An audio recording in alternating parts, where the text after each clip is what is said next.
Ladies, gentlemen, and friends beyond the binary, welcome, hey, to the Discourse for today, September 1st, 2023. I'm your host, Tristan, and oh boy, do we have, I don't know, do we have a day for you? It's Friday. Hello. It's Friday before, for at least us in the Americas, or in North America, the long weekend. Big holiday weekend. It's exciting times. Yeah. Where's my shtick? My name is Tristan. I'm the host of Step Back, which you can find at stepbackhistory.com, and I'm also the co-host of the podcast It's Probably Not Aliens, which can be found at probsnotaliens.com. I'm very excited. It'll be probably close to a month before this episode goes out, but we recorded an episode yesterday that I think might be the best episode of the podcast I've done so far. So that is it. The show is still going strong. What's happening this weekend? It's Labor Day. Anyways, I stream on Fridays at noon, which is what you're watching right now. And if you want to support my work, there are multiple ways that you can do it. The best way is to sign up for Nebula using the links nebula.tv/stepback. I'm going to put a link in the chat. If you use this link and sign up for Nebula, you get all sorts of goodies. You get access to all sorts of content, not only Nebula Originals, but all of the great bonus content and ad-free videos from a bunch of creators that I know you're fans of. And on top of that, all of the Step Back videos without any of the sponsors, and knowing that a portion of your membership, for as long as you stay a member, helps out me, the Tristan, who makes shows happen and keep me doing the things. If you want to do something a little bit more direct, you can do patreon.com/stepbackhistory, where you can sign up for as little as 80 cents a month with a yearly subscription, and you get the same benefit, but just for Step Back videos. You don't get the Nebula Originals or anything like that. And if you want to do a super chat, of course, that's welcome, but not necessary, because I try to keep my stuff free as much as I can. Okay. So, let's see. My latest video is on artificial intelligence and the ethics and how to manage that and talk about it in an economics and historical sense. Very fun video. Very, very, one of my biggest flops in the channel's recent history, so if you could give it some love, I would be very, very grateful, because I tried something different and got punished for it. As for my next video, which I'm going to be filming probably after this stream is over, which sucks because I have a bit of a sore throat. I'll be filming after this video is over, is going to be on the Rwandan genocide. It is a remake of the Rwandan genocide video that I made back in 2018, I want to say, because September is Step Back's 8th birthday. The Step Back channel is turning 8 years old this month.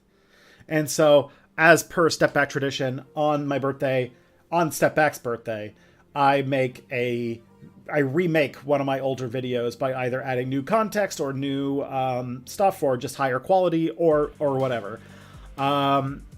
This one I'm pretty proud of. I haven't filmed it yet, but the script I think is really good. So please be excited for that. It should be coming out on Tuesday. That is the hope. So I'll be filming today, and then I'll probably have to edit it over the weekend. But the plan is to have it come out on Tuesday. Okay, and if you want to submit questions for this stream or future streams, I'll put a link in the chat there where you can submit questions. We hang on to them for a month, so if we don't get to them today, you come up to a future stream, it will show up at some point, more likely than not. But I will say that at the moment we only have two submitted questions, so it's very likely that if you submit a question right now, it's going to get in today. And I'm expecting a lot of Belgian bashing in your video on the Rwandan genocide. Oh, yes. What's it called? I think I called Belgium a nonsense country at one point. But yeah, if this is your first time watching the stream, please say hello, make yourself known in the chat. We've got a really great and active chat community during these streams. So if you say hello. We've got a lot of cool people that you can meet and have a good time with while we discourse. And of course, before we talk about victories, W's, which I know everyone's very excited for, it's now I think it's the high mark of the podcast now, or the stream now. Let's get a little friend on the line. Let's do this. Let's push Bhutan.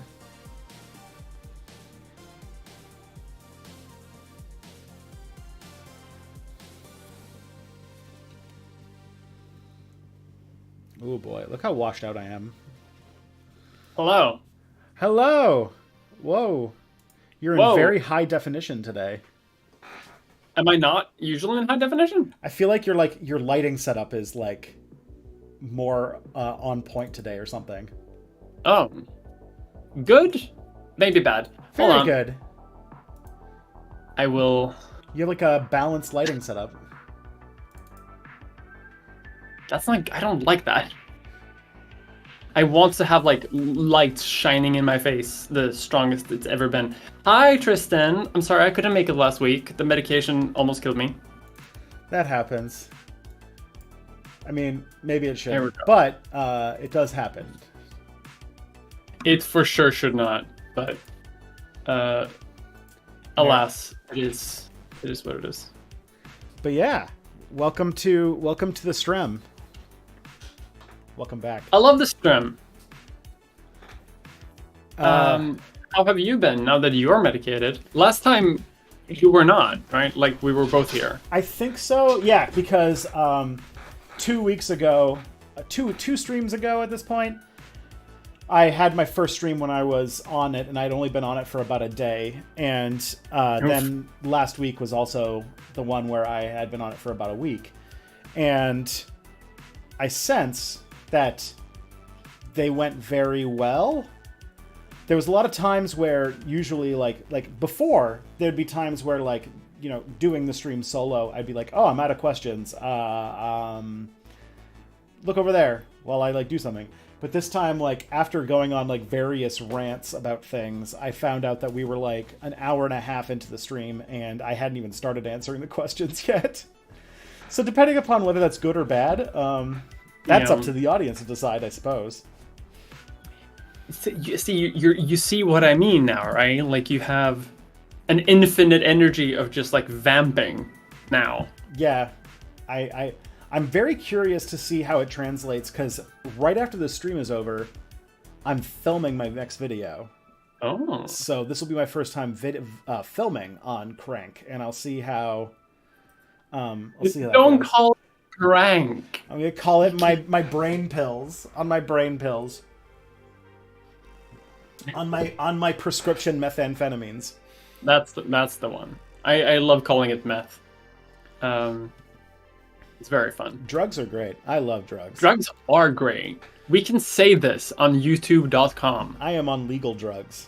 Prescription drugs. Yes. Methamphetamines, in fact. But I will say, since I've taken it, I have had some, like I think you mentioned the Vanda, like when I sat down and wrote like 4,000 words of Vanda. Oh no, did I cut off? You got a little scratchy, like staticky. Oh. That may have been on my part, but I'm not sure. We'll see what happens. Very noisy mic for a sec. Yeah, I think maybe my microphone is acting up a little bit. That's not good. Interesting. Might need to look into that before I film a video, say, after this. Yeah. I'll keep my eyes on the level so I don't like destroy it again. But yeah, this is the thing. This is wow. We don't know. We've lost our sparkle now that we're both medicated. We don't know how to do the stream anymore. I feel like are we going to talk about Star Trek for 2 hours? No, it's about questions and productivity. Have you filed your taxes, Tristan? I have. Right before doing this stream, I was handling my bills for the month, so kind of. See, there we go. Yeah, but I've had a pretty good run of it. I have it has been very good at especially the things that I find difficult as a creative. So that has been good. That is nice. I've felt very similarly. Because we're on the same medication too. For those of you who don't know, we're on the exact same medication. And have you gotten into this thing of hyper focus, in the sense of like, when you start doing a task, you have difficulties disconnecting from the task and doing another task, which is also something you need to do sometimes. This is true. I was editing Positive Leftist News yesterday, and I had trouble getting myself away from it, and all of a sudden 2 hours had passed, and I had just been staring at Premiere for 2 hours without break, and I was like, huh. Mm-hmm. That doesn't normally happen. For good and bad, right? Because like on some point, like, yay, work, but also forget to, I don't know, like take out garbage or whatever you need to do on any given day. I will say one of the bonus effects is that I love fucking around in Premiere a lot more than I used to. I'm looking forward to it. I haven't actually like done a lot of editing on this medication because it's most of the work I'm doing on my video has been like prep for recording and like rewriting a script so it's not 3 hours long, and I'm looking forward to editing. I did like a little bit of editing in the beginning, but that was mostly just like the rough cut where you don't really do a lot of play around.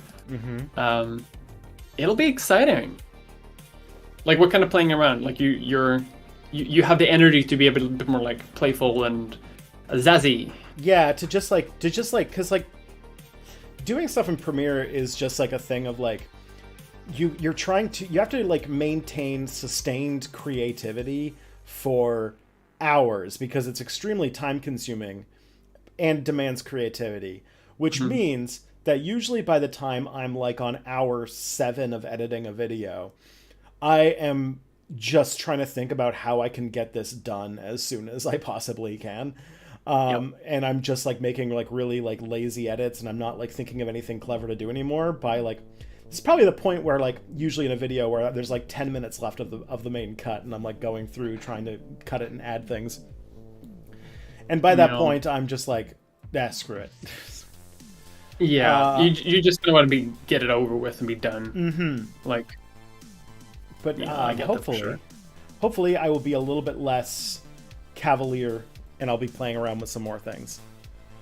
That's actually one of the reasons why I won't have a sponsor until like late October, and haven't for several months, because that's one of the things I want to improve on, is like being able to have that sort of like full creative energy throughout all the video, not just the intro or like whichever part I happen to start editing at any certain day.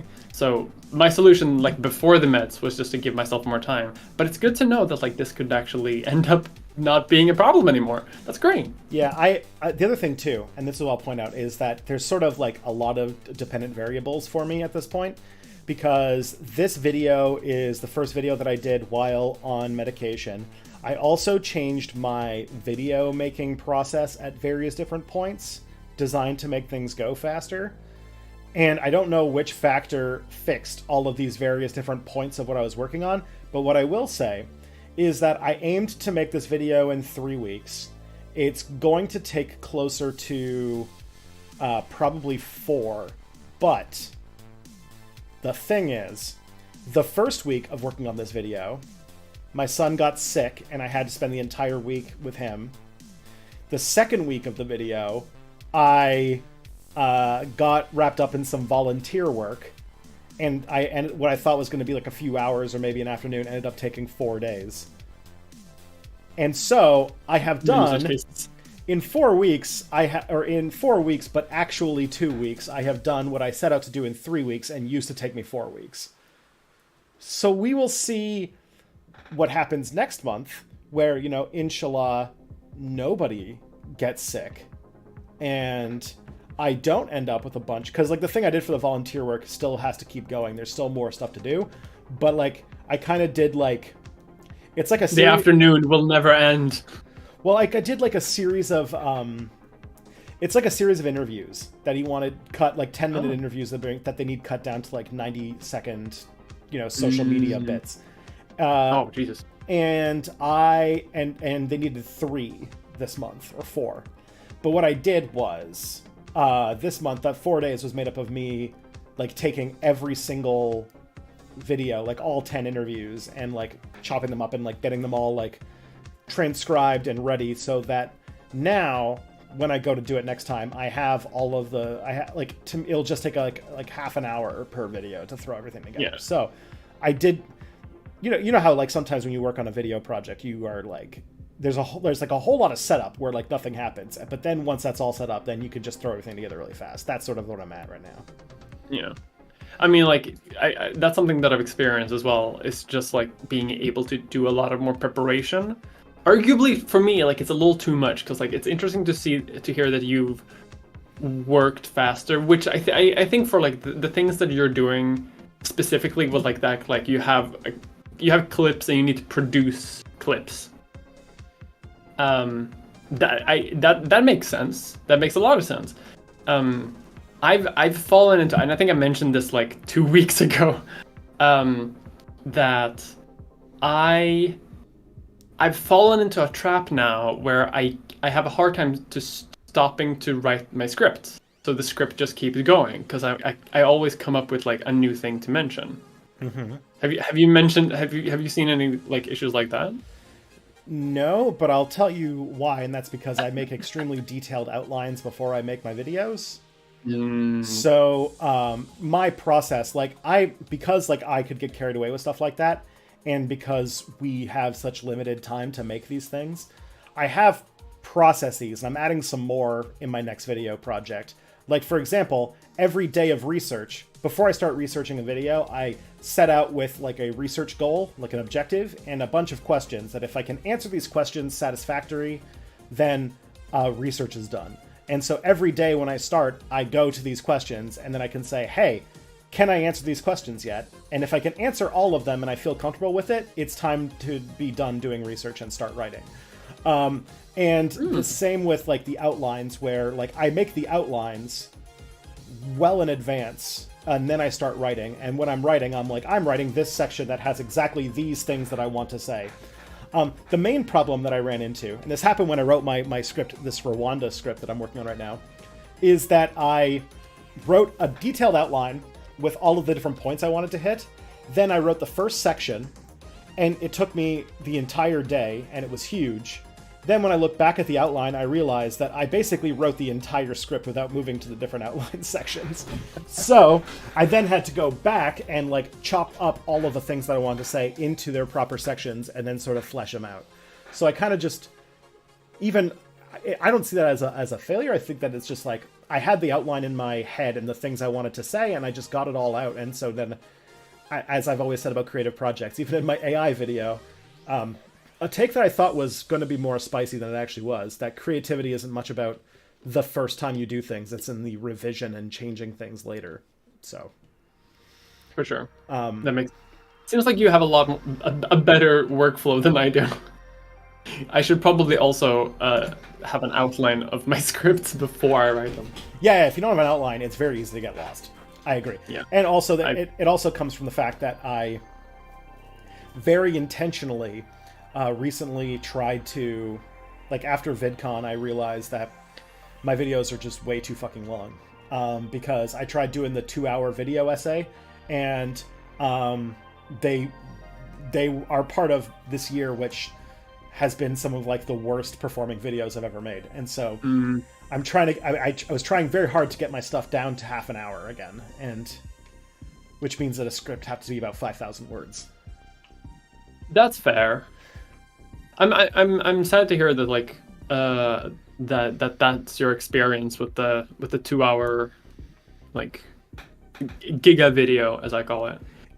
It makes sense. I think that yeah. I kind of had this conversation with Kelly this morning about how I think that one of the major problems that I run into is that I am a creator who lives in a community, like all of my friends, like yourself and like Matt, my buddy, and like all those creators are all what I call personality-driven creators, where the connection with the person is the big part of the thing.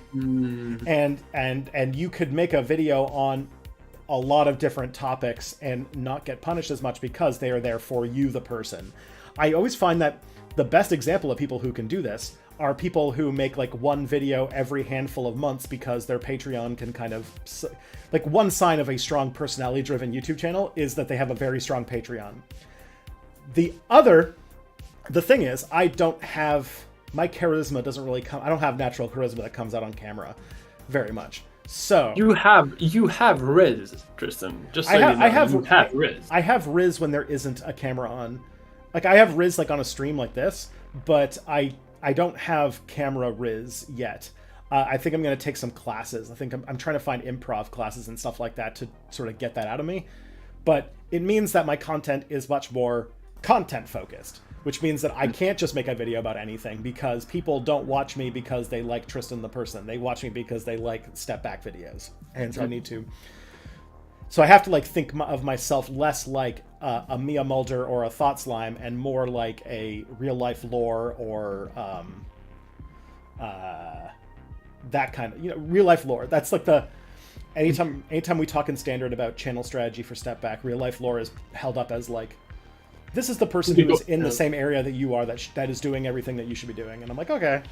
I mean, that's fair, and I guess that like this is also the case in a lot of like history specific type of channels, right? Like I feel like Kings and Generals is probably the same thing. Extra credits, history, or like extra history or whatever it's called. I feel like they all have that same vibe, and like, yeah, as you say, it's like more topic based, which is unfortunate, because I think you have Riz, and I watch your videos for you. Thank you. Well, we're buddies, so it's a different thing. But I do think that if there is like by diagnosing this, I'm like, oh, here's the weak point that I need to hammer on, is I need to have better camera presence, which is getting over that sort of acting hump of looking ridiculous on camera. And so I need to that's why I'm thinking of taking things like improv lessons, or possibly getting involved with like community theater or something like that to sort of work on that part of my personality, because that's sort of the skill I need to be working on right now. Real life lore. The other example would be JT Chapman, is somebody that I should probably be emulating. Oh yeah, people, because his channel's very popular. Like, I think he's like the most successful like left-wing YouTuber I can think of, but his stuff is not very personality driven. One thing though that like I think is important to keep in mind, I guess, is something that like, this is something that we know who Dave is. You don't know their audience who Dave is, but Dave is a force of nature. He's a force of nature. He is a phenomenon. He is the spectral hand of the market, and he's I think the CEO of Standard, and like big name of like the creator space, but he's not a creator himself. He points this out a lot, that like when looking at inspiration for what makes good content, or like what makes a good YouTube channel, and I know that you know this, I'm just telling this mostly from for the audience, like a lot of tips that people will give occasionally is just be popular, because a lot of channels like have grown and they think they know why they've grown, but are often wrong, because it's very difficult to sort of like glean the whims of the algorithm. It's very hard in creation. Yeah, it's very hard, especially on YouTube, to figure out why something was successful or wasn't successful. Like really hard, and there's no real way to figure it out either. Yeah, I mean, and I think that's just the thing. I've taken that and internalized it as I don't have to try to learn from anyone else ever, because I need to do that to cope with the jealousy I have when I see any other trans woman's YouTube page. Luckily, there's no successful white men on YouTube, so I actually don't have to worry about it. That's right. It's easy. See, white male privilege again. Yeah, The space is just wide open for you. it's true. There's just none of them on like. That was one of the other ideas that floated, and it was like the most like, okay, I know this is like, this wouldn't be couth to say, but it's like, maybe it's just people are sick and seeing a guy who looks like me tell them things about the world, and maybe somebody who doesn't look like me should be the person who they are watching on YouTube. That was like, that came up in like my brainstorming session. That's horrible. I don't think that's true, first of all. Yeah.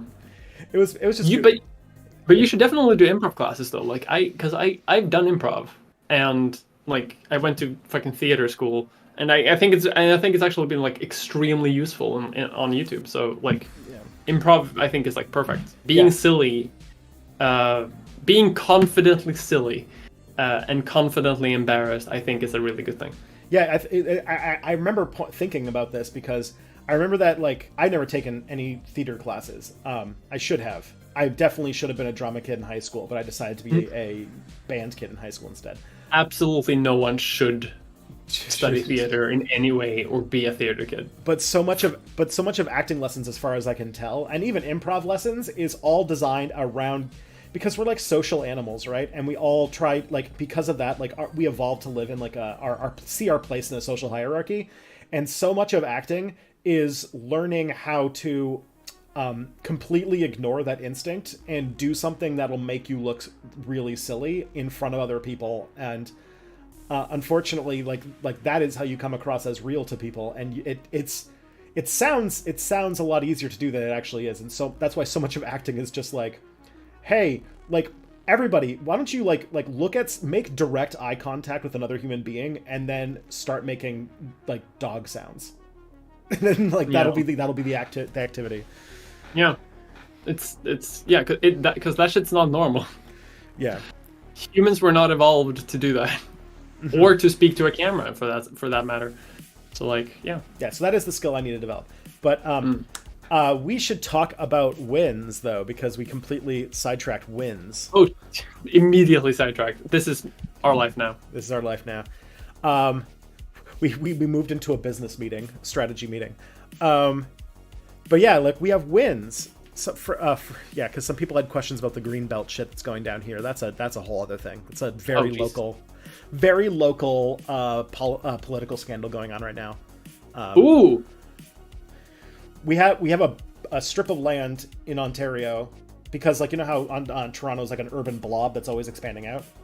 Yeah. So a number of years back, the Ontario government like took this big band and said, "This is the green belt. You can't expand into it. You can't build in it. It's going to stay wild." And conservatives have been aiming to try and get rid of that and develop into it for decades. And of course they have. Doug Ford is doing that right now. He basically like passed it through. But a story came out that showed that Doug Ford's like development minister or whatever basically gave people rights to develop in the green belt based on how much they were like friends of him and Doug Ford directly, like such like absolute direct corruption. And it's just like, oof. That's so funny. Yeah. So that's been on the thing. And then didn't Doug Ford smoke crack? His brother, Rob Ford, smoked crack. And now he's smoking crack in heaven. He died? Yeah, he died like Rob Ford died like, I want to say like a number of years ago, like because he smokes crack. Well, he had cancer. That's okay. That's probably a more reasonable reason to die. Yeah, he died in 2016. Oh damn. Yeah. All right. Let's see what we got here. Yeah, the Minister of Municipal Affairs and Housing. That's it. Oh shit. That's very fun. Mm-hmm. All right. My win was a productive therapy session. Unfortunately, the 24 hours since have been very high anxiety. That is good. What's it called? Good therapy sessions are always very lovely. I see a therapist once a month, and I have a hard time talking about stuff, especially because like I saw a book on his bookshelf, and ever since I saw it, I can't stop thinking about like, I don't know what to say. I don't know what to say about it because I'm very alarmed by this book on his bookshelf because it was like Carly Fiorina's business book or something like that. Exciting. And I'm just like, The vibes have changed. The vibes have definitely changed. Unfortunately, I feel like the last thing, like if you want somebody to not get your vibes, the last thing that you need to show them is your bookshelf. Your bookshelf can expose you pretty badly. It can. You never do that. Never show people your bookshelf if you want to hide the vibes. Mm-hmm. All right. Let's see if we got... Do you have any wins, Mia? Not really. I've started melatonin because the Vyvanse made it difficult to sleep, and now I sleep very good because I take 2 tablets of melatonin and I immediately I'm off to sleep. I love so that's melatonin. A win. Melatonin's good shit. I've been taking it for years. Oh, really? Well, because another thing is that ADHD also makes it difficult to sleep. So I've been taking it too. And yeah. That's I mean, another med to bond over. I did also finish... I finished the Dead Money Deals expansion pack for Fallout New Vegas. Interesting. Because I'm more focused than ever on finishing video games than I've ever been before. Thank you, drugs. That's true. I feel like I have been writing out... I've been writing out Baldur's Gate a lot longer than I thought I was going to because... I'm like, were video games always this compelling, or is this just like a particularly good one? Right? But like, I've had this too. Usually, you know, I bounce between like 4 different video games. Since starting the medication, I've finished Disco Elysium twice, and now finished the Dead Money DLC for Fallout New Vegas. Like, nice. We're machines. We're on the grind set, yes. The game set. I just need to keep romancing my green warrior waifu in the D&D game.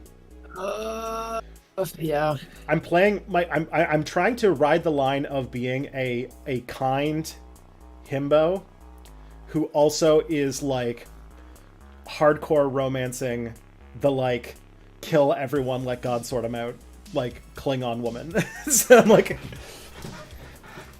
yeah, I don't like her. Like I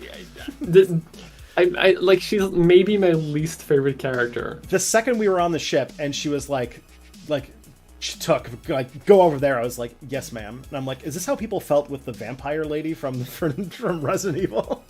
Yes. I'm like, I get it now. Lae'zel does it for you, huh? Okay. She's so powerful. But have you met the demon woman? Oh, yeah, Karlak? Yeah. She's good. She's a little bit nice. Yeah. I don't know. Oh, I feel like I'm exposing some terrible side of myself. No, I get it. No, I mean, like, I have a similar complex to Asterion, because he's a pathetic, stupid, and mean twink, and I love him. I don't know why. I actively dislike him because he is a bad guy and annoying and is a piece of shit. But he is the one I romance. Country. Mean That's twinks right. are amongst the most mean twinks make history. The founding fathers were all mean twinks, that's why they declared independence. Mean twinks are the only adults that channel that energy that teenagers have, where they can just say nice shoes and it completely destroys your entire day, and you have to throw out every shoe you ever owned. Okay, yeah. I can't relate to that part. Have you never had a teenager just say like 2 words that completely destroyed you? Oh yeah, from a teenager. I feel like maybe because I'm a trans woman, I have a different like power dynamic with mean twinks. Because like mean twinks are mean to me, but then I bully them and they die. Interesting. Yeah. I don't know how that works. They die. have killed so many twinks. I've killed so many mean twinks. But yeah, either way, Kelly is... What weird sidetracks are we on right now? Kelly is also playing Baldur's Gate, and she's playing as, like, her D&D paladin, and is, like, so nice and agreeable with everybody that she, like... This is very funny, because it's very, like, on brand for Kelly specifically, and the way that she, like, plays D&D and video games, but she's just, like... we were talking about it, and she was just like, I accidentally slept with Shadowheart, and now I don't know how to break up with her, because I feel like it would hurt her feelings. It's like... That's like, so fun. Because she's like, Will is way hotter, but unfortunately, and I'm like, oh, he hasn't gotten weird looking yet, has he? I don't like Will at all. I don't know Will. I have not thought of him. He has literally never been in my party. He joined, he went to camp, and he lives there. Yes, I mean that's what I mean. Like that's his job. His job is to tend the fire.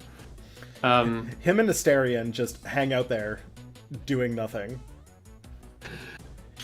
Him, Asterion, and Karlach are like having their own little side adventures. They're like the side party, the B team. Yeah. Yeah. No, I don't like Lae'zel. I don't like Will. I don't like Gale either. Gale's like this weird nice guy incel dude, but whatever. I don't mind him. He's the hard thing about him is that he's somebody I want to be friends with, not somebody I want to do, but all of the options. It seems like whoever designed this game just thinks that the only relationship you can have with another human being is either sex or nothing. Like, it's like, did a bonobo write this game? Did a bonobo? So here's, but with Gale specifically, I have heard that is a bug. So that whenever you interact with him in a friend way, it also counts towards his like romance indicator. Mm-hmm. And that's which does sound kind of incel-y. That's how incels tend to think, yeah. Exactly, right? And like that's why he's like that. But like it's not supposed to be like that. He is supposed to be like a normal dude. I think. I haven't played that far. Maybe he becomes a weird guy later, but you know, like that's how he's supposed to be. Yeah. I the idea of like I just like there's a lot of stuff about him that I like. I mean, he's got baggage. I do like the fact that it's just like, oh yeah, by the way, if I ever die, the world will end. I'm like, okay, interesting. I'll take that. Sure. But yeah. Are there any other fun that wins, by the way? Because I've dragged us so far to the deep end talking about romance options. Yeah. I'm looking on the chat for wins. I haven't seen many. I think we're having some video game chat. Someone's asking if I took the gold from Dead Money. I let go. I quite like the 3D Fallouts, but they're Skyrim with guns, not really spiritual successors to the original games, New Vegas. Yeah, Baldur's Gate is actually more like Fallout 1 and 2 than... Fallout New Vegas is legitimately like the best Fallout game. Like, and this is a not out there opinion either. Like, the Fallout 3 don't like, Fallout 4 don't like, Fallout 76 don't like it. New Vegas is not one of those games. Yeah. Is it New Vegas? It's completely different. Is New Vegas made by the same people who then went on to make Path of Exile? Maybe. I'm not entirely sure, but they definitely were the people who... Because they recruited a bunch of people from Fallout 1 and 2. Not Path of Exile. Pillars of Eternity. Yes. So they went on to make CRPGs after that. Yeah. And they're great. Yeah, and then they made Tyranny and Pillars of Eternity 2, and...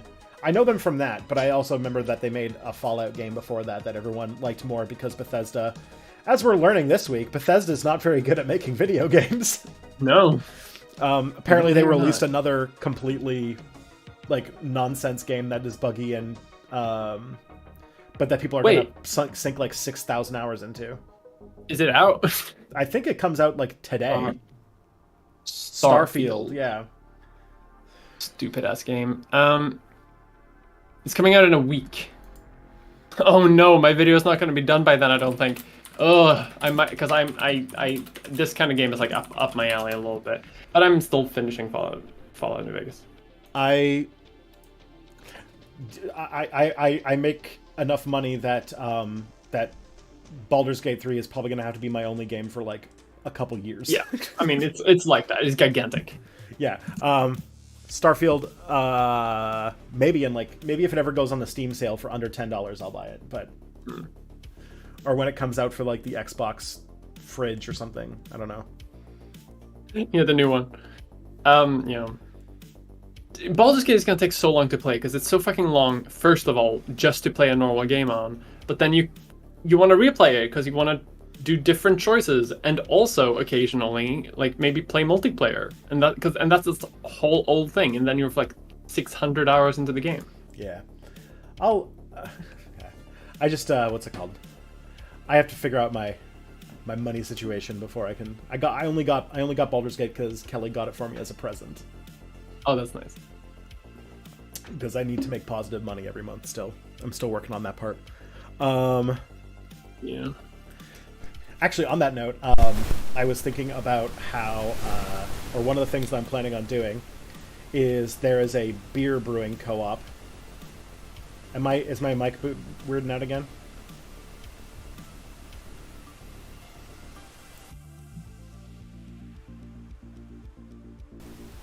Is it still doing it? A little bit. What is it? I think it's a connection issue rather than a volume issue. Yeah, I know. I think I'm gonna have to. 1 second. Maybe I'll try to do something.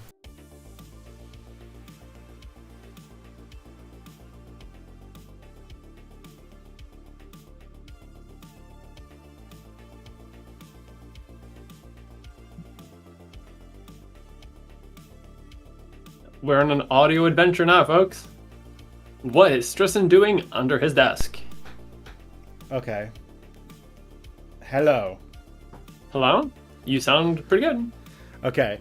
Let me know if it happens again. I just did the thing. I just did the most basic of things that you can do, which is I turned off the phantom power and then unplugged the XLR and then plugged it back in again.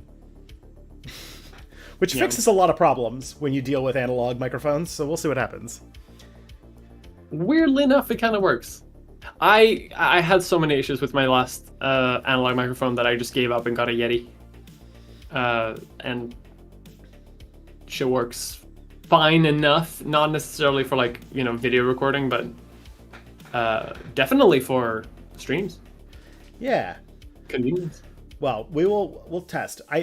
I imagine like something like that. It's probably got to be something like this because I've definitely knocked over this microphone a handful of times and resulted in it like something getting jostled a bit loose or something. It happens. Anyways, do we have more wins in the chat, everybody? This is wins time. I love the fact that we've spent an hour talking about Baldur's Gate. Yeah, I mean, and meds. But we're having fun. Yeah, this is for. That's what the stream's all about. Give people time to submit questions and such too. Friends, Women, Places, Fallout New Vegas, more at 11. It's a good game. It's on my list to check out sometime. There are gays in it. I'm planning on like there's one game that I was planning on playing after I finished Baldur's Gate, but then I decided that the game is so linear that I'm just going to like. There's a lot of games that I'm noticing that like the game is like the story in it is very linear, and usually the gameplay of the game is to find the thing to insert into another thing to make more story happen. And if the story is really good, I'm just like, this could just be a YouTube video. Like, I just find one of those no commentary Let's Plays and just do that. I always think it's like The Last of Us is like that, apparently. I did that with The Last of Us, actually. I've never played The Last of Us, but I wanted to see the story. I also did, and then I started watching it, and then I realized that it's almost shot for shot the HBO show, so I'm just like, you know what, I'm good. I got the HBO show seems to give me what I want from it. The one that I'm talking about right now is Soma, which is like a really cool conceptual science fiction game that seems to just be like hide and slink around and hope that you don't get eaten by monsters while doing the story. And I was just like, I could just watch a video of this, and I don't need to have... I don't need to do that. I don't need to very slowly wander around the underwater base looking for the thing to insert into the other thing to make more story happen. Those kinds of games are just not my kind of thing. I like games that are chaos simulators in various ways. Like Baldur's Gate is a good match for that. Baldur's Gate is like the first, like Baldur's Gate is probably like the most scripted game that I've ever gotten a lot of juice out of, which says a lot. Like I'm the kind of person where like my thing is like RimWorld and Dwarf Fortress. Yeah. There's more wins in chat though. Sorry, I gotta interrupt you. I know the vibe you're feeling right now. It's the vibe and Tristan. Yeah, because I took it like 10 minutes before the stream started. Oh Jesus Christ, it's hitting. I should be done by Wednesday with a book on memorizing Japanese kanji, and I'll be moving straight on to a second book on advanced characters. Fuck yeah! Friggin' Japanese lord. That's awesome. Alright. Finally bought some proper masks for COVID. I've been meaning to for ages, but been putting off and been using a cotton mask for years. That's probably a thing that I should do. I'll be perfectly honest, and this is probably like bad protocol, but my great aunt sewed like a bunch of masks at the beginning of COVID, and I kept one in my pocket and used it basically for the entire time. It's not good enough, Tristan. I know it's not good enough, but what's it called? N95 masks were really expensive. They were. So it was the best thing I had going for me, and it was also like light enough that I could just shove it in my pocket when I went outside. We gotta do the wins. Yeah. Did we get a PIM win that I missed? Going to a furry convention in Germany tomorrow. Man, I feel like furry conventions in Germany are going to be intense affairs. Oh, for sure they are. They're Germans. Yeah, any convention in Germany is intense. And furry conventions in general are also very intense. Yeah. We're gonna have a lot of like weird, corny Germans in fursuits, and it's gonna be amazing. Because Germans take having fun very seriously. They do. Germans are really fun to party with, but they're not fun to work with. And also, they're fun to party with, but like, oh wait, I guess you are European, so this doesn't really matter to you. But I've had, every time I've partied with Europeans, it has been an exhausting thing, because it's just like, all right, everyone, we are going to go out tonight. It's going to be very fun. We are going to meet up at 11:45 p.m. Before, and then we will have pre-drinks before we go out at the house at 1. Hopefully, yep. After we have a night of dancing and drinking, we will be home sometime before 10 a.m. I'm like, Jesus, like, I go to bed at 10 p.m. And yeah, like it's like that.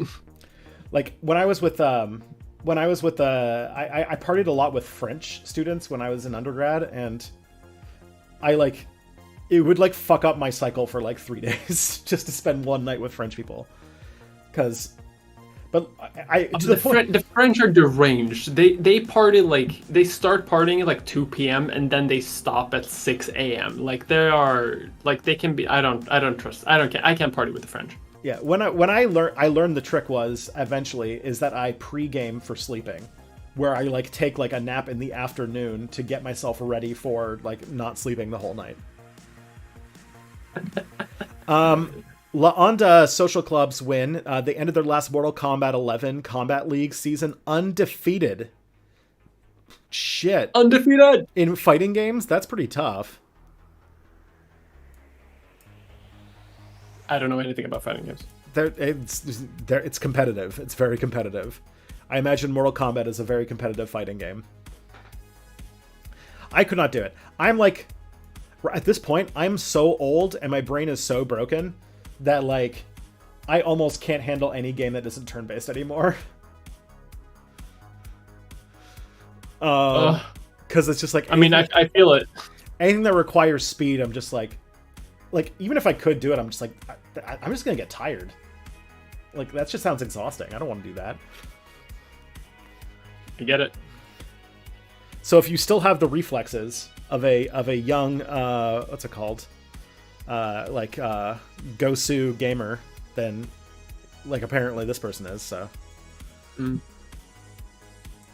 No, I'm slow as fuck. I'm old. It's fine. Being old's fun in its own way. Okay. Even in Magic Arena is a bit too hectic for me these days. Yeah, every time the thing's like, oh, you're running out of time, I'm like, shit, man. How am I supposed to do all this? Let me lose in peace. All right, we do have like a handful of questions that we could get through.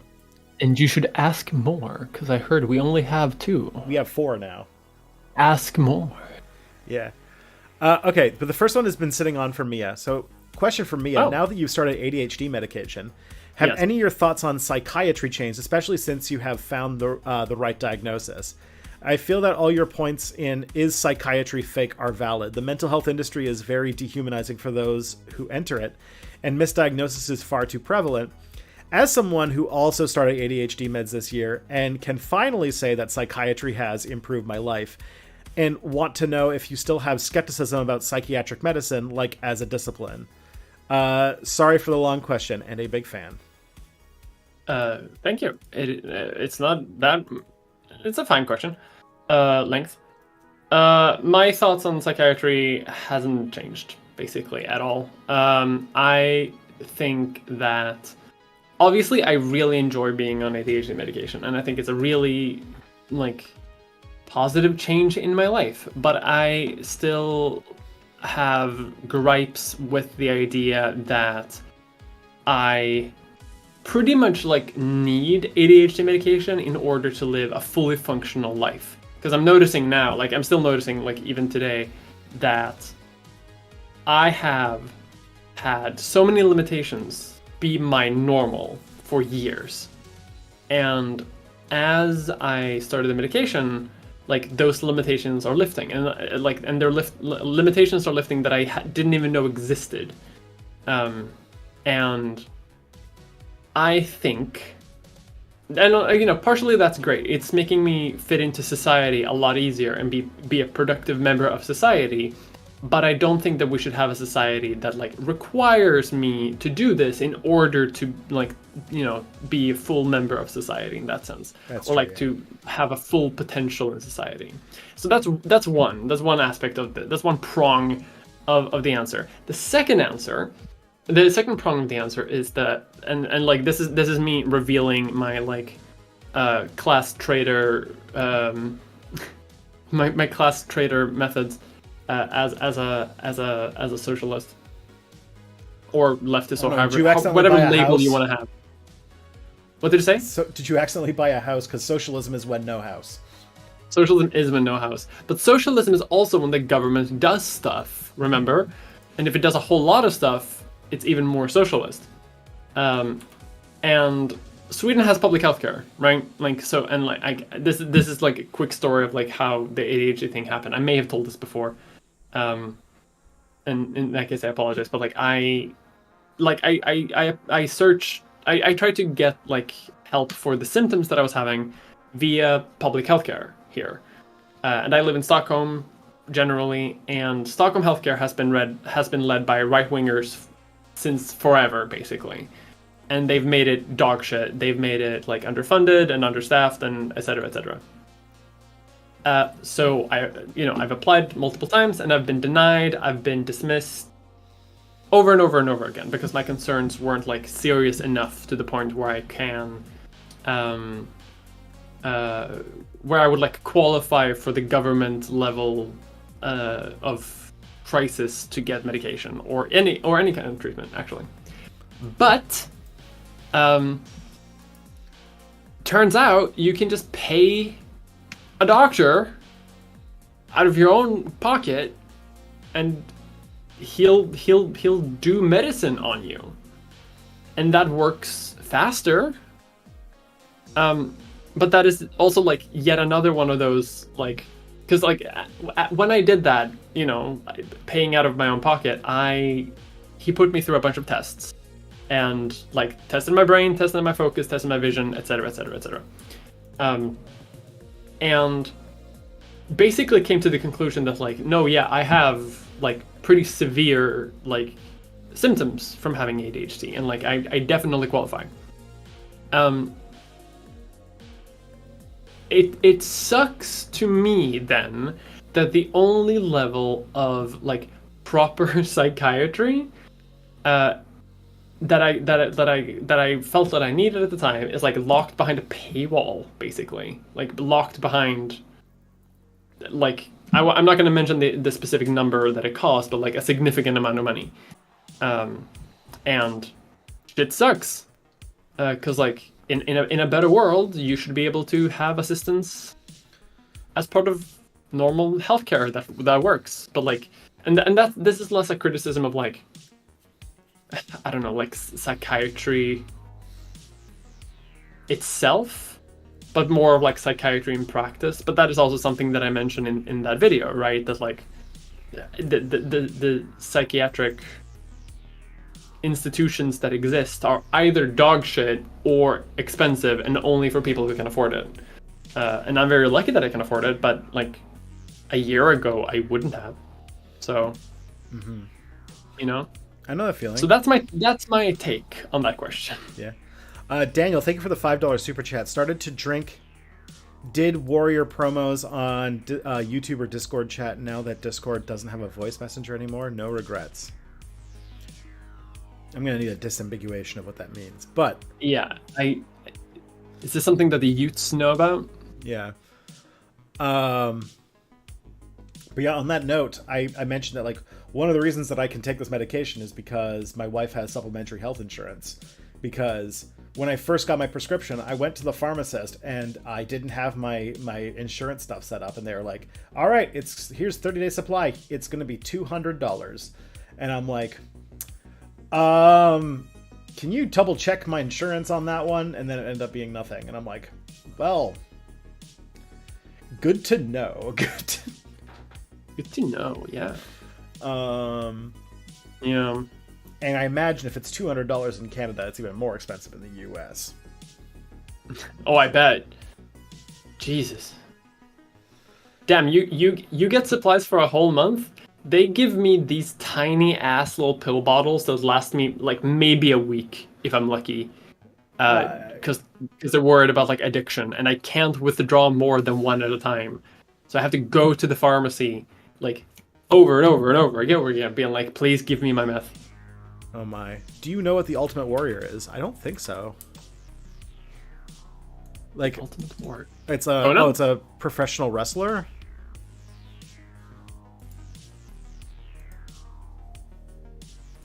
Okay. But I have no idea. Yeah, I'm lucky that I have a very chill doctor about this kind of stuff, because I feel like ADHD medication is one of those things that doctors like really don't like prescribing. And when I was luckily I got very lucky in the process, in that I got a ADHD diagnosis from a school psychiatrist because she wanted to do an experiment on ADHD people, and so she needed subjects with ADHD in order to do the test on. So she paid for like all the process of me getting through that so that I could get it. It was great. And then I was just able to dig up like that 10-year-old document and give it to my doctor, and he's just like, well, do you feel like you need it? And I was like, yes. And I'm like, and then he was just like, okay, well, let's try that. Let's try this one. And I was like, okay. Hey, Maiden Math, thank you so much for the $10 super chat. Much appreciated. And apparently it's your first super chat, which is also awesome. That's awesome. Take care. You are appreciated. He died in 2014. Died one day after being inducted into the WWE Hall of Fame. Oh, goodness. Jeez. So, yeah, don't get into the Hall of Fame, folks. It'll kill you. Yeah. Professional wrestlers. I don't know. That's one of the things. Like, there's some people who really, really swear by liking professional wrestling, and I have never been able to see the appeal, which is fine. Me neither. If people like it, that's fine. It's just like it just doesn't make sense to me. All right. Yeah, I'm right there with you. Okay. Now, the next question we got here is, why do American leftists keep supporting Marianne Williamson? Are they just desperate since Bernie didn't primary Biden, or are they just not aware that she's a woo-woo lib who would fuck everything up if she got elected? Jesus. Do you have a theory? I don't have a theory. I'm like very like offline when it comes to Marianne Williamson. What I would say is that there is a form of left-wing person. Like, the thing is that the left wing is definitely not a monolith, and there are a lot of people who are very poorly informed about how politics works. And I feel like Marianne Williamson appeals to a very specific type of left-wing person who started understanding what politics was because of the Bernie Sanders campaign. And yeah, I mean, like she. Yeah. So, like, the thing about Marianne Williamson, I don't know if you know her full story, but she basically was like a sort of spiritual adjacent self-help guru type person. Like, she was like on her book was on like Oprah's book club at a certain point, who then decided to go into politics. And she has like fairly left-wing political positions. Like, she would probably like be not exactly Bernie Sanders, but like close-ish to Bernie Sanders, but also has like, has some weird takes when it comes to like spiritual stuff, because she talks about how like there's a spiritual sickness that has infected America that needs to be fixed, and like weird stuff like that. And there's always like a contingent to the left that is just weird people, or people who support, who will just like support who is opposed to the people they don't like just for the sake of supporting the people they're opposed to they don't like. Like, we still have a hardcore support for our Marxist-Leninist Canadian political party, and yet it gets like, on average, like 100 votes. Yeah. Like, you have a first past the post system too, so like it's so wasted. Like, don't forget that like the left does include your Caleb Maupins and your Peter Coffins and like your like what's her hell, Brianna Joy Grays and people like that. The only thing that surprised me about Marianne Williamson's recent attempt to primary Biden is that somehow she got Peter Dow on board. And I'm like, what's going on with that? What's Peter Dow's? Peter Dow was like her campaign manager for a little bit. It's so weird. There is sort of like a contingent that is turning like, hey, they came, a lot of them came from Bernie's circle, but after Bernie gave up, they sort of went into a weird new place and did the what's that People's Party that started up in the U.S. that is now running Carnell West as their presidential candidate and is full of like a lot of very strange people and like trying to pull bullshit that like trying to pull like the number one bullshit, the Young Turks thing, where it's like supporting the existence of trans people is taking away, is like eroding our support with the general populace, despite the fact that Republican strategists are begging Republican politicians to just stop talking about trans people because their like obsessive hatred of trans people is like actually hurting them, because most people are ambivalent. And so like I don't understand, like it's very contrary to what actual political reality shows. So it's just, but like I think that there's a bit of that. That makes sense. Yeah. The Marxist-Leninist Party is a cult. No, really. Thank you, Denny Wesnick. That is true. The Marxist-Leninist Party, and also Canada has a Communist Party that is different from the Marxist-Leninist Party, because of course it is. Of course it is. I mean, that's just tradition. Yeah. You have the Marxist-Leninist Party, you have the Marxist-Leninist Maoist Party, and you have the Communist Party, and then you have the Communist Party Trotskyists. Yeah. In Europe, those are all the right-wing parties now. Those are all the centrist parties.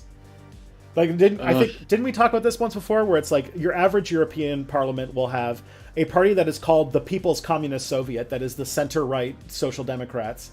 Then you're going to have the Happy People's Party, which is like the radical left-wing, like left people. Mm-hmm.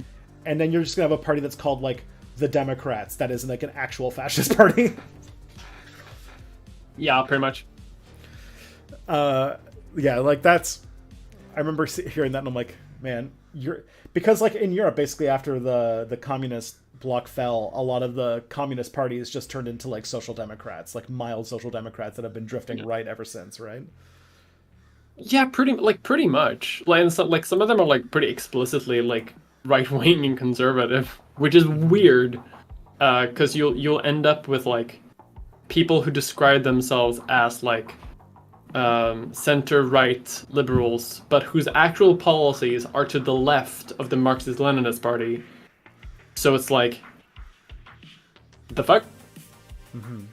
This is why I really appreciate, or like this. I mean, I just realized, like, I was about to say, like, this doesn't happen in Sweden because we didn't have that kind of weird shit. No, we do, because like our main right-wing party, like the bulk, our current prime minister, even, he comes from a party called the Moderates, which used to be a center party, and who used to be like kind of progressive once upon a time when the old-fashioned conservatives were like royalists and shit. But now they have become the new right wing. So yeah, it seems like just like in every country, the labels on political parties don't mean very much once the party is above a certain age. They just become an institution of their own right. This is why the party that I represent has the best name, because it's just called the Left Party. We are on the left. Mm-hmm. We can't, like, it's easy. Perfect. Like, yeah, I don't know, it's wild. But so that you can understand, this is the part that, like, I think maybe, like, there's a lot of people, and, like, it also sounds like I was disparaging people who have gotten into politics recently. It's just that politics since 2016 have been very weird, and an understanding of the tradition of politics makes things make a lot more sense. And people are going to, because there's a lot of young people who got into politics because of the 2016 election, they're going to follow things and trends that people who have been in the system longer might know better than to follow up on. Like, say, Marianne Williamson, who, like, yeah, says a lot of good things, but then also has some very troublesome takes. And, like, you know, like, every time, like, somebody who's, like, a distant 4th, 5th, 6th party person that everyone's trying to get behind, you also are like, like, the reason why Bernie Sanders was such a big deal is because it was a truly, and unfortunately, and I think for a lot of the Marianne Williamson voters, they're trying to deny this, Bernie Sanders was truly a once-in-a-lifetime candidate, because there has never been a time where the stars aligned for a left-wing candidate in the U.S. like that in, like, 100 years. Yeah. And that's just... They're trying, but alas. The movement, and unfortunately the time has passed. And I don't know when or if they're going to get that again. Yeah. But I in some ways, I think that Bernie Sanders was maybe the last chance for electoralism to be the thing that saves America. What do you mean? Bernie 2028? Man, I'd do it. If Bernie said he was running in 2024 or 2028, I'd fucking do it. Like, who wouldn't though? Like, like if I could, I would. I would support Bernie if it was Weekend at Bernie's. Like, if he was actually dead and they were just running his corpse for president, I'd be like, better than Joe Biden. not to talk about Fall into Vegas all the time, but can we do a sort of like Mr. House situation where we kind of hook him up into like a pod, and we hook his brain up to a series of monitors that he can speak out of? Like, maybe we can do one of those things. Vegas, but I assume that is really cool. One of the main characters, one of the main antagonists / quest givers, whatever, is a venture capitalist who is like 300 years old because he strapped himself into a like life-extending pod, and now runs like an army of robots and also Las Vegas in the post-apocalypse. It's very good. You can kill him with a golf club. Interesting. I definitely need to check out that game at some point. It is very like what's it called? It's a first-person shooter, so I'm worried about it being. But I guess it's got that VAT system from Fallout 3, right? So it's kind of you don't have to treat it like an FPS if you don't want to. Yeah, basically not at all. Unlike you can have a robot and a companion and a person to talk to, follow you around at all times, who can kill everything in your path. So like you basically don't have to. Combat is not a huge thing in Fallout New Vegas. I mean, it is, but like you don't have to do shit. Okay. Thank you, Daniel, for the $2 super chat. God Emperor Bernie Sanders. Yeah, I would definitely sacrifice 10,000 psychers a day to keep him on the golden throne. Or no, the best thing is that the left doesn't make heroes like that, is the problem. And every time it does, it seems to be a problem. There's a Hearts of Iron mod called Red World, I think. And in it depicts a world where the Soviet Union won the Cold War, and America has sort of like splintered up a little bit because of it. But you can play as New England, like the country of New England. Get Bernie Sanders in charge, unify America on democratic socialism, after which he becomes like Stalin, like Ultra Stalin. Ultra Stalin. Ultra Stalin, like Giga Stalin, and becomes the most authoritarian person who's ever existed. It's very fun if you want to play like authoritarian Bernie Sanders in the modern age. God damn it. The politics of whoever made that mod. Or is it just like a weird one? A joke? It's good. Like, is it trying to be funny, or is it like saying Bernie Sanders is a monster that needs to be stopped at all costs, or whatever? They're just having fun, I think. Okay. I think they're having fun at the joke of like people, like Americans saying that Bernie is like a dictator or something. So the mod is like, what if he was? I like the Bernie Sanders thing that looks like it's supposed to be a manga, where he's like, "We are all married now, and I am your husband," or something like that. What? Oh, I gotta find this. This seems so specific in the best way possible. We are married now. What? Okay. Yeah, the Feel the Burn manga. Oh my god. Okay, I gotta find it. Feel the burn, huh? I got it. Here, I'll put it in the chat, and then I will show it to the people in chat here. Oh, that one. Oh, that one's good. Free stuff. For some reason, I thought there was a thing that was like somebody edited this where it was like, "I am your you are all married now." Oh, that's fun. Discord. All right, there we go. Ah, boy. Okay.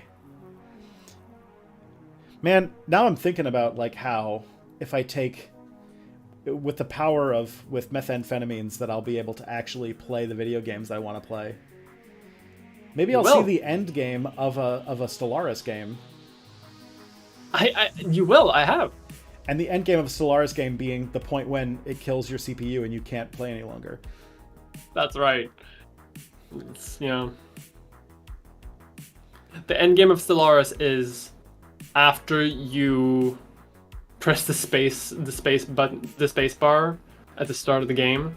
You're already in the end game, and the actual like finish of the game is when your computer crashes from overheating. Yeah. There's a lot of Paradox games that end that way. Not anymore, though. Like, Victoria's a little bit like that, but Crusader Kings is pretty good. That's okay. I was saying this to Kelly too. Crusader Kings 3 feels like the best video game that I don't play. Like, every time I think about it, I'm like, this game sounds really rad and like really cool, and they're doing all sorts of really cool stuff with it. And then I'm like, it never occurs to me, am I gonna play it? No. I don't know. It which is weird because it looks really good. It looks really good. It has a lot of good ideas and fun mods, and like it's really advanced, and it has good community support. Am I gonna play it? No. It's like me with a lot of Paradox games. I mean, I feel like that's it. You gotta be. I feel like maybe you have to be a little bit like unmedicated neurodivergent to like fully appreciate the chaotic energies of Paradox games. Yeah. Although I like, because I never got. The problem with me is like I like the Paradox games, but they never get super far. Yeah, but I think that's it's common. I think that might be helpful though. That's because I'm noticing Baldur's Gate's like the first game in a very long time where I'm like, Wow, I've been like playing just one campaign the entire like 60 hours or whatever I put into it. That usually doesn't happen. Usually I start over 1,000 times. Yeah. All right, the next question we got here is, I've not really kept up with stuff, but how is that Trump court case January 6th thing going? He pled not guilty. Yeah, he just pled not guilty. I'm trying to keep up with the news as much as I can, but it's difficult to do because a lot of it isn't public. So yeah, I'm still under the impression. I'm still under the impression that he will never see a jail cell. My guess is that this is where the conspiracy part of this is where like if I was a conspiracy theorist, I would be like, all right, so the president, like one of the important things that the president is basically the designated person who is allowed to commit crimes in America. And the idea that a president can commit crimes is something that is so beyond the pale of the norms of political discourse that they will never let him actually be guilty for any of these crimes. That being said, this is such a cut and dry case that whoever it is that they got to kill Jeffrey Epstein should be brought out of will probably be brought out of cold storage to take care of the situation. But it probably won't happen because I don't believe in conspiracy theories. But if I did, this would be the time where like Donald Trump is very overdue to very conveniently pass away from something. But more likely is that because they don't want a president to actually be committed to commit crimes, they'll probably drag this out for a very, very, very long time, and then he will pass away, and then the decision they make on the court case will not get any attention because it'll have happened after he died. Is my guess. That's fair. That is a very fair take. That is very good. That is very smart.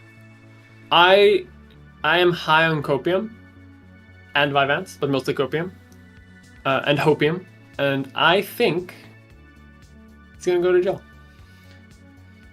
Or at least house arrest. Yeah, it's like billionaires don't go to jail. That's true. Like that. Yeah. Like they're gonna go to billionaire jail, but still. Oh, because the thing that really cinched it for me, the thing that really made it, is that like he took out a loan for his bail. Interesting. Why would he need to do that? Well, there is something to that. Okay, I'll point this out. This is the thing about rich people that a lot of people don't know, is that almost all rich people are in extreme amounts of debt, because what they do is when you have a fuckload of money, you can go to your bank. Like if you have like stocks and stuff like that and like a huge amount of assets, like a lot of Donald Trump's money isn't like Donald Trump doesn't have a savings account with $10 billion in it or whatever. He owns a bunch of houses and real estate and stuff like that. So what he does is he goes to a bank and says, hey, I'm going to leverage all of this shit that I own, and you can just give me this ginormous line of credit that I can live off of. That is like what almost every single like millionaire, billionaire does to like have their like paying for shit money. So if he needed to take out a loan to pay bail, it's probably because of something like that. Sure. But his bail was only $200,000. Like, I feel like that's money that he would have in like liquid assets. That's possible. I'm just saying if $200,000, like for a person who's the former president and also a billionaire, allegedly, like, I mean, you're entirely right? Like the vast majority of their funds are tied up into assets, but like it's not that tied up. You know what I mean? Like some of it is gonna be liquid. You have some of it in like a free withdrawal deposit account, like for sure. Yeah, that makes sense. All right, I'm sorry to do this. I really have to go to the washroom. Do you think you can entertain the people for a few minutes? Oh, no problem at all. I'm high on Vyvanse and I can do whatever the fuck I want to do. Alrighty, let's do this. Why did I say it like that? That was so weird. I'm high as hell. All right, I'll do it. Yeah, this one. This one works. All right, I'll be right back, everybody. I'm sorry. Hey, gang. Hi, folks. Welcome to the Mia Mulder stream. Ask questions that only I can answer, so that you know that I'm real. So that you know that I'm a real person, and that's how that works, right? I'm the real Mia Mulder. Hi, how are you doing, folks? I apologize, I couldn't have been here last week, because sometimes this medication destroys my mind, especially when I don't sleep properly. How's the weather? Oh, it's so rainy here. It's such awful, god-awful weather, and I love it. It's been raining all summer here, and I love it when it rains. I love bad weather. I love stinky, weird, like moist weather. No one else here does. People crave the sun so bad here. So now that I'm back at the office occasionally, people will be like, yeah, no summer, I guess. We're like, don't feel fully rested. I'm like, heaven in this rain. Did you throw a shoe as you look a fascist politician yet? I have not, because I outrank him politically, and I don't want to be arrested for crimes. When he eventually outranks me, which is never actually going to happen, I've realized. If that happens next election, maybe, then I'll maybe do it. I can just tell him to shut up. That's right. We have a meeting on Monday, and he's not invited. Swedish Democrats, bullshit. Am I really in Sweden? Yes, I am. I am in the Stockholm. I'm slightly north of Stockholm. I'm not gonna give too much fucking details because I'm not gonna dox myself on the internet. But I am a municipal councillor in a specific municipality that you can find. The only hierarchy you will allow. Yes, the one where I'm in charge. Where's the Ukraine war heading? God knows. I mean, no one knows. It's a complicated issue. However, I have heard rumors that Ukraine is breaking Russian defense lines in southern Ukraine, heading towards Zaporozhye. So that's interesting.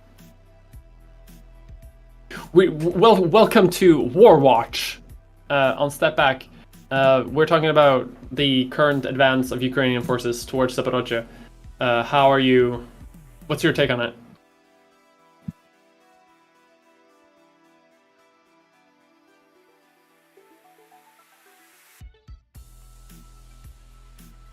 That's fair.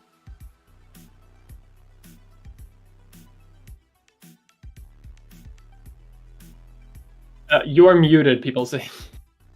Sorry. Okay. There we go. Sorry about that. Okay. It's all War Watch still. My thing about the war is that I always think of the war as being on a spectrum between two ends. And if we stay in the middle, where the war just keeps dragging on and we live in an endless morass of human misery, the world keeps existing. And basically, if we get too close to one side where Ukraine joins, like, NATO, or the other side where Russia gets desperate, if we get too close to either one of those ends, we see, like, Terminator 2 Judgment Day type stuff. And as long as we don't get too close to either end of those parts of the spectrum, the problem with the thing about the war is that, like, I'm seeing fewer and fewer scenarios where it ends and there is not a freaking hydrogen bomb going off, is the thing.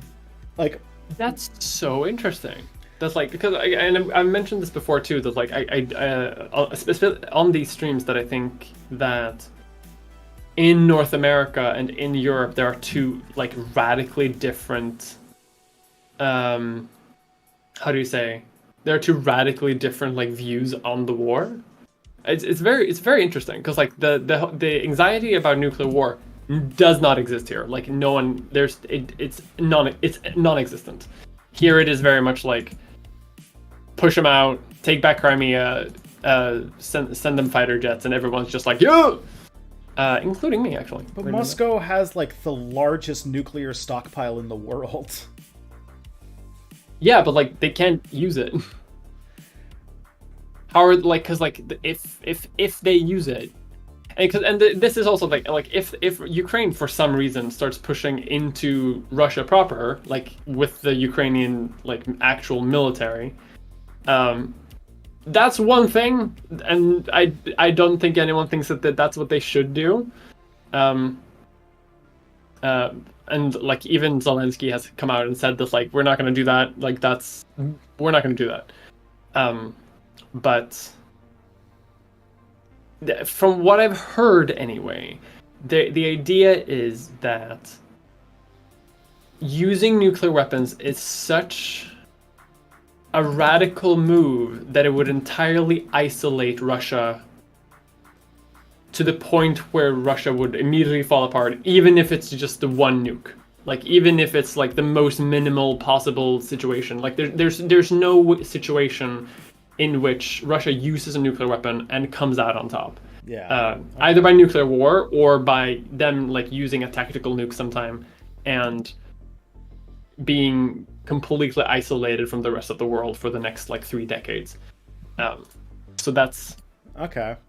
Yeah, so that's a theory that I've heard at least. The not world ending in cinders end of the war always to me seems either somebody finds a way to unfortunately finds a way to depose Putin. Unfortunately, he's like extremely popular in Russia right now. Still rocking some like extremely high approval numbers. We'll see how much those numbers are cooked, but either way, I feel like that it's either way he's still like reasonably popular. The other option would be, and I think that if I was like, you know, dead set on trying to end this horrible war that's putting people through hell, that I would be setting out to do if I had any power to do something, would be to try and find a diplomatic path for Putin to end the war that doesn't look like him losing. And I don't know what that is, but that is the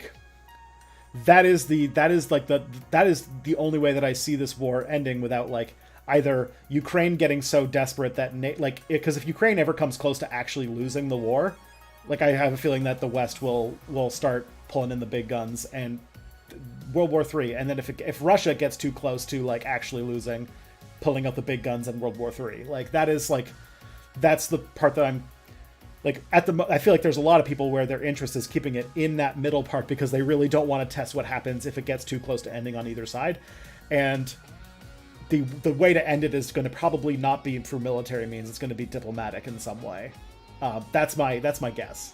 But you obviously are much closer to the situation and know it better than I do. So that's the way that I'm thinking about it. Yeah, I will say that like we are like I don't think we even disagree like that much on any of this points, but I also think that like we are allowed to disagree like on this. Like we don't decide anything that's happening here, and I think it's good that we're having the discourse. But that perspective I think is pretty common, but I have only ever heard it from people who are Americans or like very connected to like America or North America specifically. Makes sense.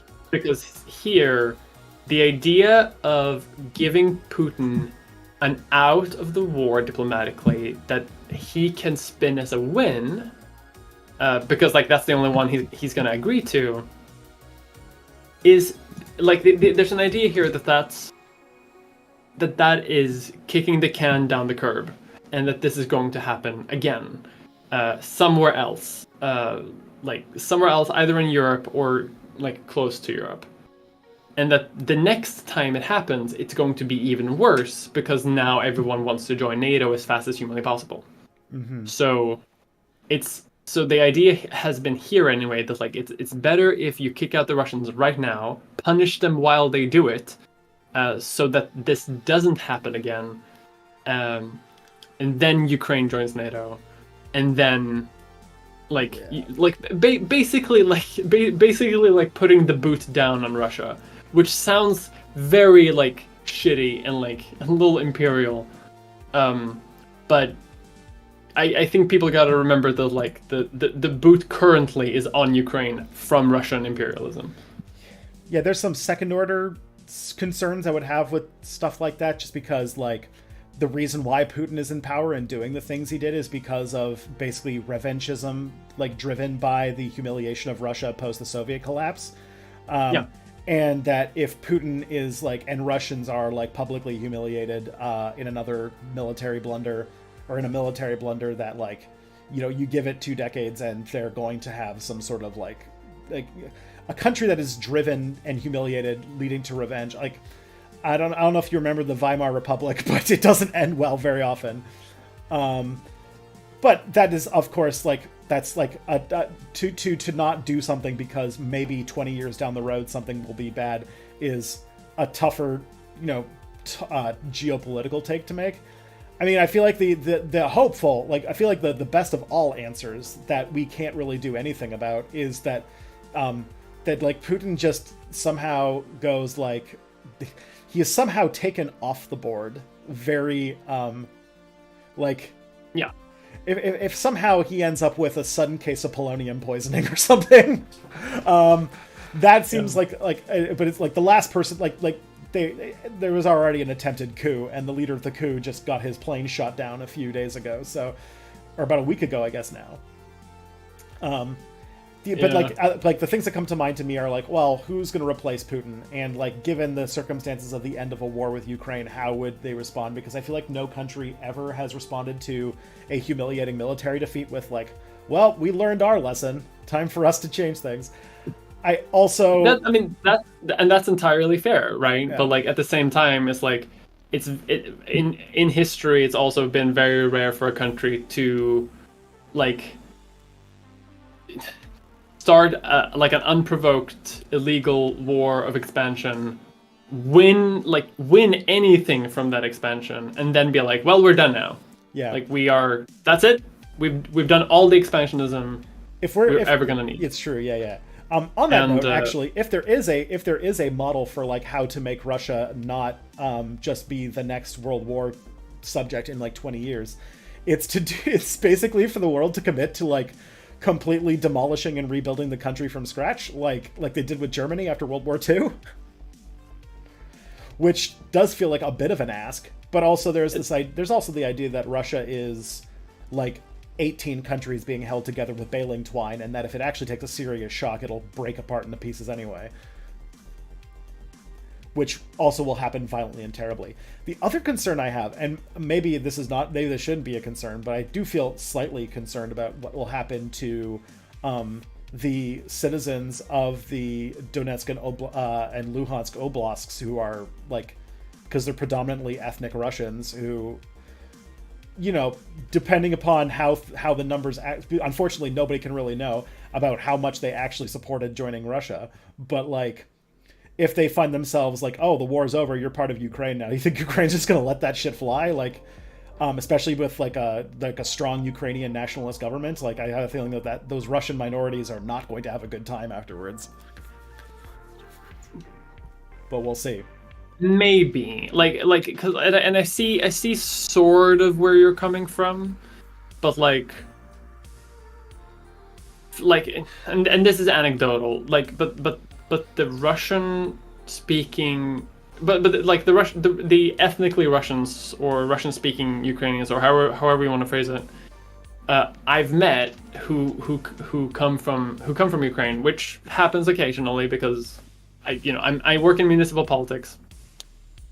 And we have refugees, right, that come here occasionally, and sometimes I meet them.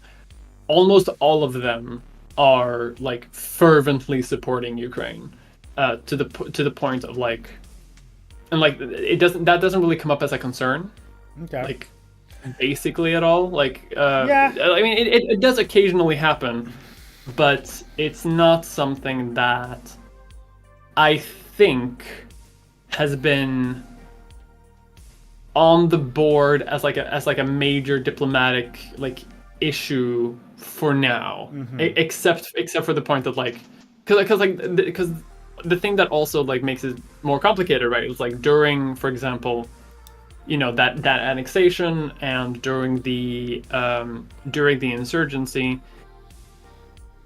like a lot of people, I think, like frequently forget that like a large part of that insurgency was like just the Russian military, like Russian troops, just like actual Russian soldiers for the Russian military, and like obviously there is like actual people locals who work for who like support the Donetsk People's Republic or whatever, but I from what I've heard, and again anecdotal, those institutions and things are seen as like extremely illegitimate, including like the referendum and including like the insurgency and things like that. Okay. And On those kinds of situations, I always try to take the position that, like, because we're dealing with two extremely interested parties who have a very specific desire for what that thing is, that I can't really walk away with a solid answer as to what people think. Like, so when it comes to things do the Luhansk people want to join Russia? To me, is like a big old question mark, because there is nobody who can answer that question who doesn't have a very specific stake in the outcome, and so, like, one of the things that, to me, like, the wars is, like, I want the war to end. I want the war to end tomorrow because I don't like people dying. I literally have, like, one of my friends from grad school is in the war fighting it right now with his, like, wife and, like, young child. Like, that shit's happening right now. It's happening very close to home. Or not very close to home. I mean, for me anyway. But, like, it's not like the human cost of this is unimaginable, and that's what I want to end as soon as possible. The geopolitical ramifications can get fucked as far as I'm concerned. As far as, like, I want people to stop dying. Then I worry, though, because I have the history of how war works, that, like, these are two countries that are extremely interrelated. Like, not only is there a huge amount of Russians that live in Ukraine, there's a bunch of Ukrainians that live in Russia, and it is, like, after this war is over, there's going to be, and also the other fact is that in our effort to support the war effort, like, I know it's gauche to say because, people who study right-wing extremists up until 2022 were all warning about this until all of a sudden in 2022 we couldn't talk about it anymore. But, like, part of this war is going to be giving a lot of money and training to some extremely scary people, and what happens with all of that after the war is over, and what happens to that to, like, the Russian minority living in Ukraine when you all of a sudden have the armed and trained remnants or still members of, like, Azov, for example. Like, what do they get up to after this is over? That kind of stuff. Ontology Dragon, thank you for the $5 super chat. My recent 9/11 debunk video saved me from a rabbit hole I was stuck in for years. Thank you eternally. Oh, that's awesome. Actually, that's a good thing to latch onto, because I also think that one of the things I want to do to pivot my channel is to talk more about conspiracy theories, because the far right and conspiracy theories are very intertwined. And I also realized that, so to not distract from what I was saying, because I imagine you have some very good responses to it. Because I only have like one response to sort of like maybe to round off the thing, because like otherwise we're gonna like, I feel like I don't know, the tensions are rising, even though, like, we're not fighting or anything. Like, no. Obviously we're just for the viewers, please. Yeah. I think that, like, we still love each other. I think my perspective, because, like, the thing that I just really wanted to comment on before ending is the thing where you said that, like, there's a lot of talk about, like, right-wing nationalism in Ukraine up until, like, 2022, and then, like, that kind of stopped. I find that really interesting, and this might just be a geographic, like, location thing, because, like, I feel like it's never been talked about more than right now. It's like that is at least here, in my experience, like, that is a thing that is, like, one of the largest features of like talking about, like, the ethics of sending things to Ukraine, for example. That's fair. Like, I feel making like it's very sure that American. Yeah, I think it might be something like that. I think there are just, like, different attitudes in different areas for how to sort of, like, relate yourself to the war, and also to, like, make clear, like, I also want the war to end, right? Like, I would also like the war to end tomorrow, because war is bad generally, and I think it's just a matter of like how big you think the risks are of Russian nationalism, for example, and expansionism being such a fervent ideology within the Russian leadership that if they win anything out of this, will they do it again? Mm-hmm. And then that's a matter of interpretation and speculation, right? Because, like, no one knows the minds of the Russian leadership. Yeah, and speaking like trying to making geopolitical policy decisions based on what you speculate might happen is a fool's game. Yes, for sure. And so if I was in diplomacy right now, my goal would be, how do I make people stop dying tomorrow, and worry about the consequences of, because all wars have like decades of consequences that'll ripple across the world for like longer than the two of us will be alive. But that is a problem that can be discussed when we stop the people from killing each other, which is the number one thing to me. Yeah. War is bad. That's my take. That is war my take. is bad. I agree. And that's the furthest I'll go on that. But yes. Let's mutually agree. War is bad. Mm-hmm. I don't think we. And yes, Mia and Tristan still really good friends. No bad blood. This might be like legitimately and this I think this all boils down to just like us having different perspectives. Yeah, we're just looking at it from different angles, I think. Yeah, and like none is more right than the other. Yeah. You know what I mean? Like I 100% appreciate your position because you live like 300 or 400 kilometers from the Russian border. Like it's like it's like across the pond. Yeah, I feel like everything in this war looks very different when Russia's right fucking there. Yeah, like they frequently violate our airspace. Yeah. And we are not like we are currently not part of NATO, so we only have our own little military. And I think maybe that is also like one of the things that maybe influence I guess my view on this. Technically, my country borders Russia, but it's like an ocean border, and it's like the part of both of our countries that we have like no people in, so it's a very different story. Because I think we technically have a pretty big sea border in like the North Pole, which is another. You have one direct line of potentials, just across the entire North Pole. Because it was important during the Cold War because there's this thing called the Defense Early Warning Line in Canada, where the U.S. built a series of radar bases, because if the Soviets were going to launch ICBMs, it would be over the Arctic to hit us, and so we were like sort of the middle ground there, right? Like so like there's a whole sub subject that's really interesting of the weird geopolitics of Arctic sovereignty and Arctic borders, especially because as climate change makes that region more navigable ocean, it's becoming a bit more of a problem. Because like there's a lot of times where it's like there's a bunch of competing claims, but nobody gave a shit because it was the Arctic, so no one was going to be fighting over it. But now it's becoming more serious, including there's a couple things. But oh my god, Tristan, I gotta say, I can tell that the medication is hitting for you because you're the speed at which you're talking is like it's true speeding up. Yeah. But there's a very funny because Arctic sovereignty stuff has resulted in Canada having serious diplomatic disputes and issues with the European Union over Denmark, and Canada and Denmark have like a huge amount of like weird border friction. Didn't they fix that like recently? I remember hearing some new thing. It flared up in 1998, but there is still one disputed border, and we fight it in the most Canadian and Danish way we possibly can. So, I must have told you the story at some point. I know because I know the one the one that you're doing, but like they probably solved it at some point. I think they've solved it between 2022. They solved it last year. It was finally settled. The creation of a land border on the island between the two states. Yeah. So they just split it down the middle. Yeah. For the people in the chat, it was a very funny moment. I'll go through it fast because Mia has already heard it. But basically, there was this disputed island in the ocean borders between Denmark and Canada because of Greenland.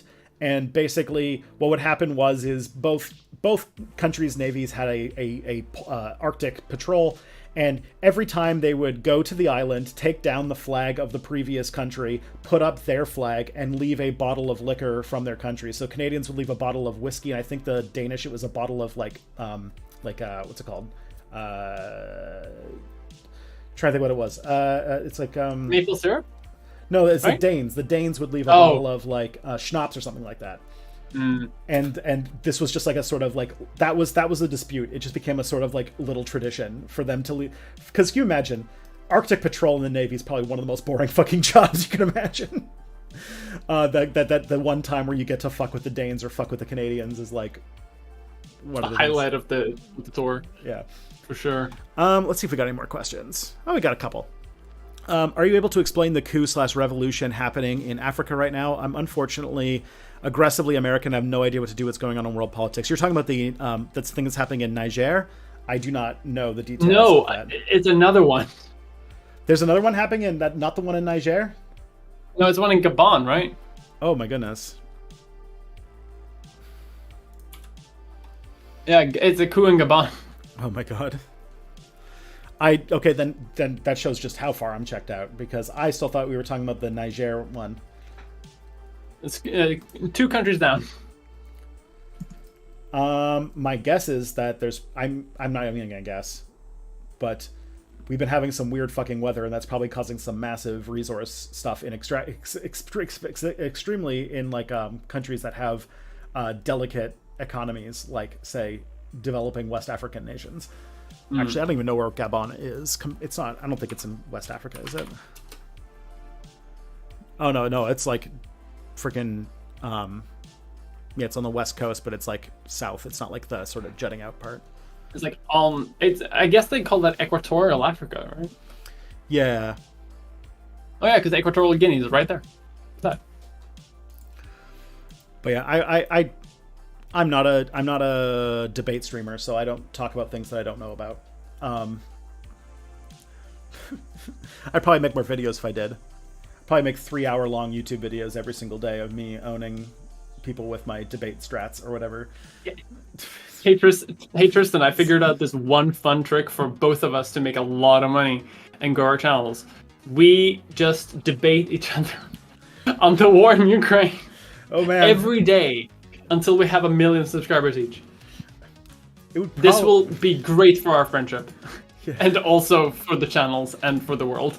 I feel like we hit the point in that conversation where if we needed to continue, I think we would need beers. Yeah, for sure. Like, yeah. Sometime. What's it called? I have to like guarantee that the next time that I find myself on your side of the Atlantic, that Sweden is part of the itinerary, because the fact that we still haven't met each other after so many years, like in real life, is actually crazy to me. Yeah.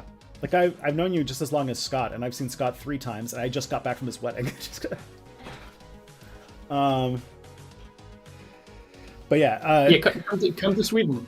There was a time where I was planning on going to Sweden. It was in March of 2020 when I was planning on going to Europe. We were planning on meeting in London, if I remember correctly. Yes. We were going to meet up in London and hang out. We were going to go see Dracula together, where Abigail Thorne was going to be doing a show. But then, and literally it was March of 2020 that we were planning on going. And I was like, rip. God, what a horrible fucking 6 months that was. Yeah. All right. Since it's working well for you, do you have any general advice for someone who suspects they may have ADHD? I'm aware of the perils of self-diagnosing. Regarding how to find a good doctor to talk about this, i.e. what to look for, etc. Highly dependent on what country you're in and what system you're under, what kind of insurance you have in those countries. I do know... I have a quick take about like the self-diagnosing thing, though. Yeah. Like, do it. Who cares? Mm-hmm. Like, I've heard some people, like idiots on TikTok, be like, you can't self-diagnose because you're gonna take away resources from like people who have legitimate like neurodiverse conditions. But like, what resources? First of all, what resources? Because there are barely any. And second of all, the resources that do exist, you need the formal diagnosis to even get that in the first place. Like, you're not stealing meds from me, you know what I mean? Like, yeah. If label helps you contextualize your life, that is a benefit that you have that causes no harm. Therefore, it is good. Yeah. If you are need to get that Sweepy app. Yeah, Sweepy is a fucking amazing app. It's helped our house, our all ADHD family a lot. Oh. It's an app that turns like house cleaning tasks into like a sort of gamified thing with points and leaderboards and stuff like that. So fuck yeah. And Kelly is much more than me. Kelly's very competitive about these things. And so she gets really into it. But the only thing that I would mention is that you might be able to find organizations that'll help you with this. I don't remember the name of it right now. Unfortunately, one of my really good friends who is going through the process of getting an ADHD diagnosis right now told me that there's a Canadian organization that lets you like sign up for like it helps you go through the process of getting an ADHD diagnosis and saves you as much money as it can, where I think it's like, unfortunately, it's only about $600, which is still way too much money. But yeah, the fact that ADHD diagnosis is very thorny and full of a lot of tasks that are specifically bad for ADHD people to do, like making appointments and like, you know, remembering to do things and that kind of stuff. But unfortunately, and this is what sucks, is that it's very much dependent upon what country you're in, what doctor you have, what kind of, like, I got extremely fucking lucky because of the psychiatrist I had, or the psychologist I had in grad school, and a doctor who is very much like, all right, if this is the thing you think will work for you, I'll get you a prescription for it right away, because he's very chill about it. But that's tough. It's tough. I will say the only tip I could have is find out what the process is in your country and with your options, and write it down and give yourself a reminder once a week to keep looking at it and see what the next step forward on it is. That is the only thing I can really push on. That's pretty good. All right, I want to see if we can get through one or two more questions before we wrap this up, because we got two here. Do you think that the killing of Prigozhin and his second-in-command after that failed coup will make the next coup more or less likely? At what point do you think a military coup inside Russia will be more likely? What do you think would be the fallout of this? Ooh. I love that we all just accepted that he got got. Like, of course, because of course he did. They weren't even hiding it super great, I don't think. My take is that anybody who thinks they know the answer to this is probably lying at this point. Somebody said the war between Ukraine and Russia is the war where predictions go to die. Every single prediction about this has been wrong. So that is... so my take is, if anybody feels too confident about answering this question right now, they're probably lying. But see that's where because predictions are so often wrong and the unexpected always happens, I'm going to say that this makes a coup attempt so much more likely. Because I would say that like this is gonna like slow down, I don't know, like descent momentum, and you know, like solidify some power, but also, you know, like make more people disgruntled, but that's gonna take a long time to sort of like happen. I think that would be like the reasonable answer for my part, but because you're right, predictions go to Russia to die, there's gonna be a coup attempt like next month. Or some shit like that, you know what I mean? Like Putin's gonna die tomorrow by like vacuum poisoning or some shit like that. There was a theory. Weird. There was a theory at one point that Putin was like ill and that he wasn't doing great, but I haven't heard too much outside of that, and I think it has more to do with the fact that he went pretty intense on COVID restrictions, and so he like stopped doing meetings and all that kind of stuff. But I don't know what's going to happen. I have a feeling that if something does happen, because of how big Russia is and how like because Russia's also like really not centralized in a lot of ways, that like because it's got a lot of oblasts that are like semi-independent in many ways, that like any successful attempt is going to be resulting in like just cracking apart into like a billion pieces, like a whole bunch of things. Yeah. Because there's like for sure huge parts of Russia that have been like dying to get out of the country for years, and there's a whole bunch that are just being held together because of one strongman dictator who was put in place by Putin like 20 years ago. And just if that whole status quo falls apart, it'll be... I would say that like if you want the real dark answer, is that if something does happen and it is successful, the best scenario I see is something that is like Yugoslavia times 1,000. Like, yes, Yugoslavia with nukes. Yeah. No, I get that for sure.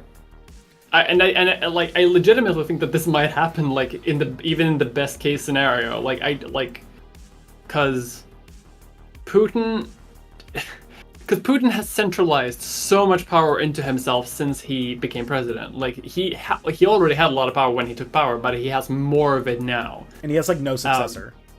He has no clear successor. the military has become more decentralized with various like subwings, so that's like in order to like more effectively like fight in the war, but that also means that like most soldiers are more loyal to like their immediate commander than anything else. And I heard there are Roman other history private shows military companies as well. Like there's not just Wagner, like there are a bunch of other ones. Mm-hmm. They're just not as famous because they're not led by a clown. So A hot dog vendor. When Putin dies, because eventually he will die, God knows what's gonna happen. If this war is still going on by that point, like, yeah, Russia's toast, probably. Keep in mind, Putin's like in his 70s. He's apparently... Is he really? Yeah, he's in his 70s. He's in very good health. Like, he works out like crazy and stuff like that. And he's like, I mean, unless he has like, cancer or something, but if just by looks, like he's not overweight. He still seems to regularly do like, physical activities. So like he seems like, pretty hale, I guess is the term. But like, yeah, but obviously he's in his 70s, and when you're in your 70s, like he's approaching like a bad fall could take him out type things. So yeah. But yeah, it would be weird. It would also be weird to live in a world where like Baluchistan and like Chechnya and like Tatarstan are like actual countries. That'll be Independent Tatarstan is the wet dream of many Paradox players. Independent Irkutsk. Yes. Maybe Mongolia will get a few more provinces back. I don't know. Maybe. Who knows? Yeah. Either way, just to say, that would be a map go change moment, a big map go change moment, but also one, like most map go change moments, where a lot of people would die in the process. Yeah. Because like when Yugoslavia went through a similar process for a similar reason, it resulted in a genocide of Bosnian Muslims. So, yeah. It might actually be one of the worst map go change events. Yeah. Like in recent human memory. Mm-hmm. It would be pretty bad. Wouldn't be great, yeah. It would be. So maybe, I don't know. Maybe but also this is implying that we don't know. I mean, I feel like Putin seems simple solution. Freeze Putin. Have him be the eternal leader of Russia, but can't actually do anything. That way, nothing happens. He's fine. No successor needed, and Russia just stays still for once. Mm-hmm. If it moves in any direction, it's bad for the world. Bring back the Polish-Lithuanian Commonwealth. And Here we Hussars go. will we'll see. Yeah. Oh man, can you imagine if we can get some severe breakage, like the Republic of Novgorod or something like that coming back? It'd be like, okay, interesting. Either way, Finland just grows because it gets back like the Kola Peninsula or stuff like that. Yeah, something like that. Okay, but we are actually at 2:00, and we've had a pretty wild ride. The only question we didn't answer was our favorite DOS game, and I feel like I'm like, is Mia even old enough for DOS games? I am, just barely. Lemons. But I don't remember. Pitfall, I think maybe was one. Maybe that I had. Because I had floppy disks on an orange computer where the screen was orange and all the pixels were orange and black, and that was how I played my first games. Yeah, I seem to recall like Math Blaster being a really good one I liked a lot, which was like a game that taught you math, and the other one was like, I think my favorite would have been Lemmings. I remember liking Lemmings a lot. Okay, but before we go, you should tell everybody where to consume your stuff, because you've got a video that's going to come out in the next month or so, and you're getting, summer is ending, and so Mia must return to the computer. So where can people find Mia content right now? Buddy, like I have been at the computer all summer, and this video is approaching like 3 hours long, because of it, and I hate it. But it is coming sometime this month, hopefully like in 2 weeks or something.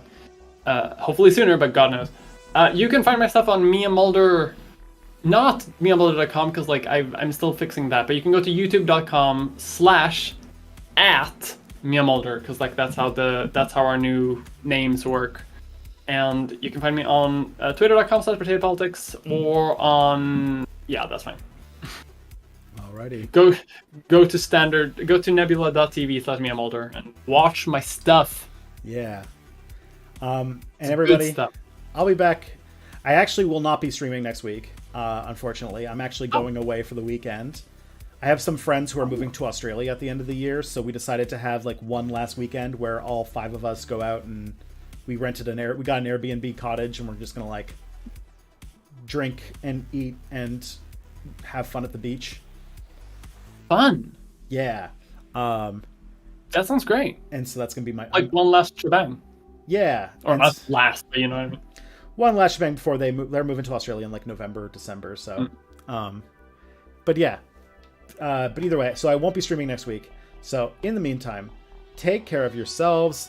Take care of each other. I should have a new Step Back video on Tuesday. And yeah,